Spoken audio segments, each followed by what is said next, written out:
আনন্দপুর গ্রামে রাত ৮টা বাজার পর সবার ফোনে একটা করে কল আসতো। ফোন আসার সাথে সাথেই সবাই ডরে কাঁপতে থাকতো। ওই ফোন কেউ উঠায়া কথা বলতো না। একদিন একটা ছেলে অনেক বিরক্ত হইয়া ফোনটা উঠায় আর উঠায়া কথা বলতে থাকে। তারপর আর কি তার মাথা থেকে বডি আলাদা হয়ে যায়। এই ঘটনার পর সবাই অনেক দুশ্চিন্তায় ছিল, এরকম অনেক জনের মৃত্যু হয়ে যায়। সন্ধ্যাবেলা রাইস্টার এই গ্রামের মধ্যে থাকার জন্য আসে। রাইস্টার এই গ্রামের মধ্যে নতুন ছিল। রাইস্টারের ফোনেও অনেক জোরে জোরে কল আসতে থাকে। রাইস্টার ফোন উঠায় কথা বলতেই যাইতেছিল। আরে ভাই থামো থামো, তুমি যদি তোমার জান বাঁচাইতে চাও তাহলে তুমি এই ফোন উঠায়ও না। তারপর রাইস্টার বলতে থাকে, কেন ভাই এইখানে কি কোনো জায়গায় লেখা আছে ফোন উঠানো নিষেধ? আমার ফোন বাজতেছে মানে এই ফোন আমি উঠামু, কারণ এইটা হইতেছে আমার ফোন, এটা তুমি বলার কি? এইভাবে ফোন উঠাইতে না করতেছিলা কি জন্য? আরে ভাই তোমার কাছে হাত জোর কইরা বলতাছি তুমি শুধু ফোন উঠায়ও না, আমি সব সত্যি কথা বলতাছি। যখনই ওই ব্যক্তিটা রাইস্টারে কিছু বলতেই যাবে তখনই পাশ থেকে একটা লোক আসে। তখনই ওই লোকটা একই ভুল করে, ফোন উঠায়। ফোন উঠানোর সাথে সাথে শরীর থেকে মাথা আলাদা হয়ে যায়। আর রাইস্টার এই জিনিসটা দেখে একেবারে অবাক হয়ে যায়। সো আমি বলছিলাম না ফোন উঠাইতে না, যদি ফোন উঠাইতা তাহলে এই লোকটার মতন সেম তোমারও অবস্থা হয়ে যায়। এই গ্রামে রাত ৮টা বাজার পর যে ফোন উঠায় তার সেম অবস্থা হয়ে যায়। তারপর রাইস্টার বলতে থাকে, এটা কি জন্য হইতাছে আর কখন থেকে হইতাছে? আমাদের জন্য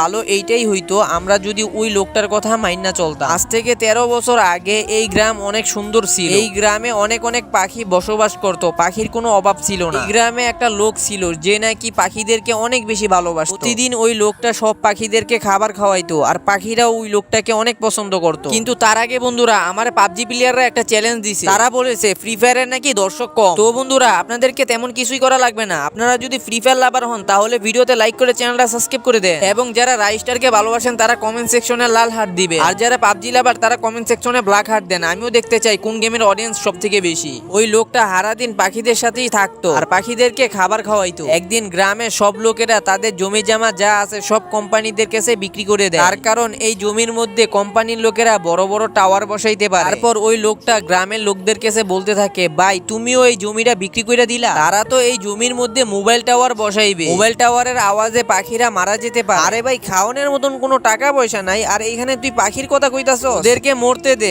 আমরা আগে খাইয়া বাইসা। গ্রামের কোনো লোক ওই লোকটার কথা মানে না। কিছুদিন পর কোম্পানির লোকেরা এই জায়গায় মোবাইল টাওয়ার বসায় দেয়। গ্রামের প্রত্যেকটা কোনায় কোনায় মোবাইল টাওয়ার বসানো ছিল। এই জিনিসটা ডর ছিল, সেই জিনিসটাই হয়। কিছুদিনের মধ্যে দেখা যায় যে সব পাখি এক এক করে মরতে শুরু করছে। ওই লোকটা নিজের চোখের সামনে পাখিদেরকে মরতে দেখে ভিতর দিকে একেবারে ভাঙ্গা পড়ে। তারপর একদিন এই লোকটা এই জিনিসগুলা সহ্য করতে না পাইরা ওই টাওয়ারের মধ্যে ফাঁসি দিয়া মইরা যায়। তারপর থেকে ওই লোকটার আত্মা এই গ্রামে ঘুরে বেড়াইতে থাকে।